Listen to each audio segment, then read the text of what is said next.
Okay, everybody, I don't know how well you're going to be able to see any of this stuff because only some of the lighting is actually in, and the stuff that's in is pretty roughshod and make do. But last time I did a video was right after we bought the boat, and now it's February 2nd, 3rd, somewhere in that neighborhood. Middle of the winter, we're in the water in Frenchman's Bay. This is the disaster that we have wrought upon ourselves. Last time you saw it, it was actually functional and usable. Now it is not.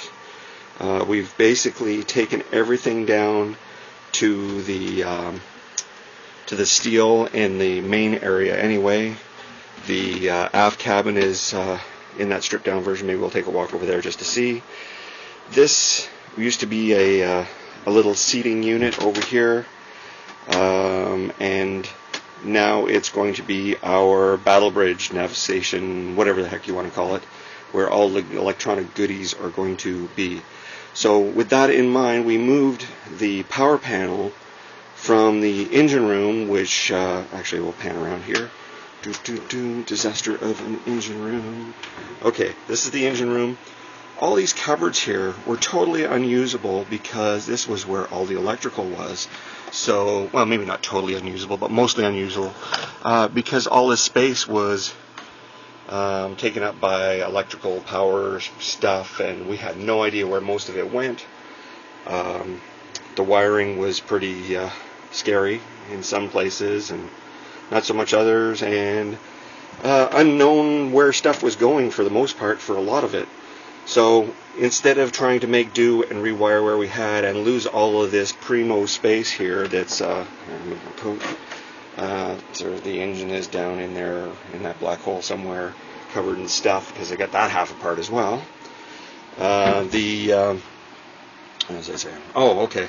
So we moved the power out of here so now this can be all tools and parts, and it can be an actual engine room where all the start parts and pieces we need are in one place.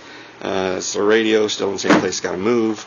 And if you actually refer to our last video, this is now totally redesigned. The upholsterer is supposed to be coming in today to take some final measurements, and we've got fabric picked out and everything else.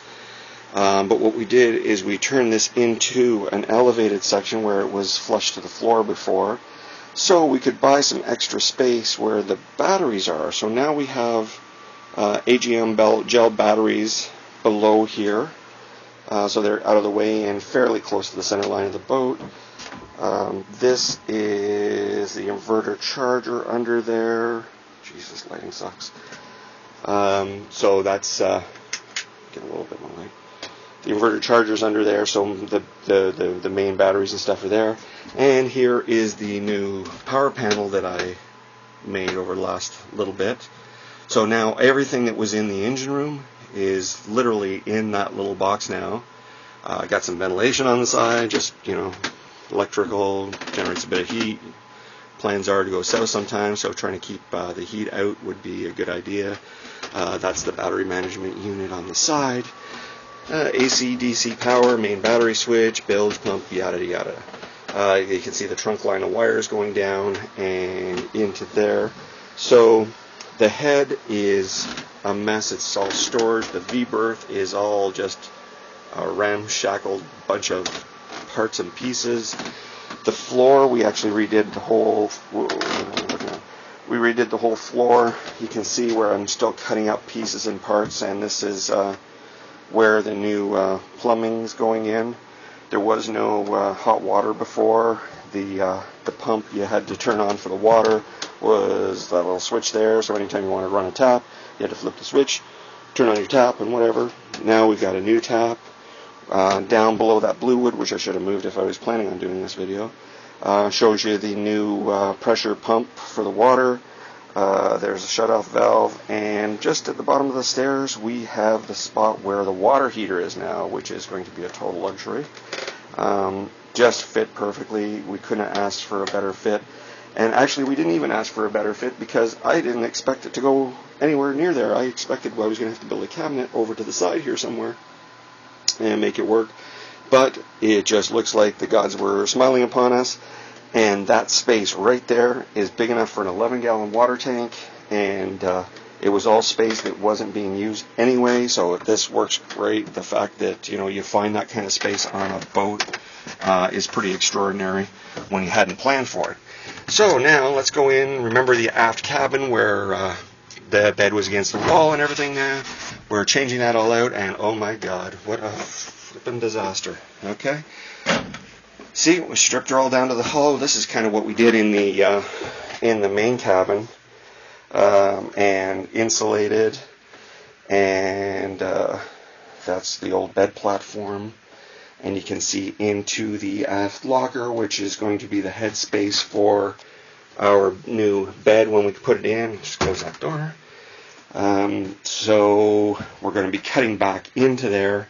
So the foot of the bed will actually be hanging out right around in this midpoint area, somewhere around here. And that will give us some space to get on and off both sides of the bed.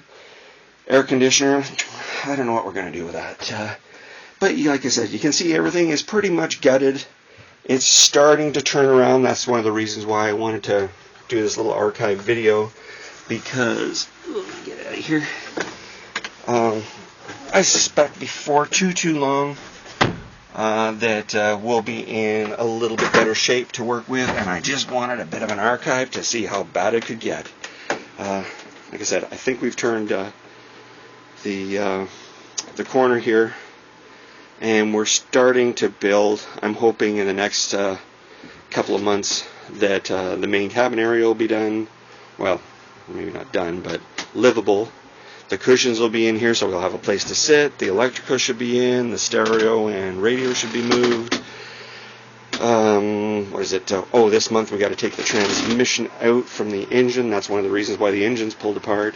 So I can send it away to get a rebuild and new clutch plates put in it and that kind of thing. It was causing some havoc at the beginning, so get that out of the way as well. And with any luck, we'll have some power and we actually be able to go out and boot around a little bit, which would be kind of nice, considering all the work that we've done. It's, here, may as well take a look at the temperature. It's 49 degrees in here. That's Fahrenheit, of course. It's -5 or -6 outside right now. We got this little space heater here, and when we're down, we run a second little space heater, I don't know if you can see it or not, down here, just to kind of help bring the temperature up a bit. But it seems to maintain somewhere, in really cold weather, when you're hitting the -20 degrees, it's about 40 degrees Celsius in here, or Fahrenheit, sorry, about 40 degrees Fahrenheit in here. We did have a power issue during the cold snap, which is of course always the way it works, and we lost power entirely for about a day when it was like -16 degrees. It got pretty chilly down here. I think it was about -10 or -12 at the lowest. And then of course if I took a temperature reading below the floor, we were hitting -10. The batteries themselves, there's actually on the battery management thing, it's got a gauge that shows you what the temperature of the batteries were. They were actually 29 degrees Fahrenheit, which was kind of scaring me a bit because I wasn't sure if there was a full charge in them. And as AGM batteries discharge, their temperature where they freeze up gets higher. So apparently if you have AGM batteries bumped right up to full, that you'd have to be on Mars for these things to freeze up.